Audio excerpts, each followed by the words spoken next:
మా సార్ ఏదో చెప్తాండు వినండి. కష్టపడితేనే సక్సెస్ అవుతుంది. నేను 17-18 ఏళ్ళు ఉన్నప్పుడు 20 ఏళ్ళు ఉన్నప్పుడు 17-18 ఏళ్ళు ఉన్నప్పుడే అనుకున్నాడు ఇక చదువు సెట్ కాదు, కబ్జాలు చేద్దామని ఫిక్స్ అయ్యాడు.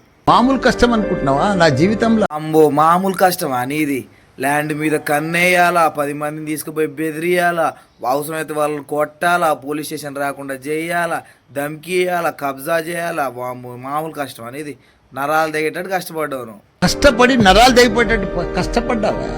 అట్లా ప్రతిరోజు కష్టపడుతూ వచ్చినా గానీ అట్లా చేసుకుంటా చేసుకుంటా చేసుకుంటా వచ్చి ఈ లెవెల్కి వచ్చినాం. ఇప్పుడు నువ్వే నీ సక్సెస్ కావాలంటే రాత్రి పగలు పంటే లేస్తే దాని మీదనే దృష్టి పెట్టాలి, దానికోసమే ఆలోచన చేయాలి. ఒక ల్యాండ్ చూసిందంటే రాత్రి బౌలు నిద్ర పట్టదు బాబాయ్కి. అది కన్నేసేదాకా, అది కొట్టేసేదాకా నిద్ర పట్టదు. నువ్వు గ్యారంటీగా సక్సెస్. ఆఖరికి కబ్జాలు పెట్టేటోళ్ళు కూడా, ఈ రౌడీలు గుండాలు వచ్చి కూడా చదువుకునేటోళ్ళకి నీతులు చెప్తుర్రు. మీరు చదువుకుంటే బాగుపడర్రా, ఇట్లా రౌడీజం గుండాయిజం చూసి ఇట్లా సక్సెస్ అవ్వాలని.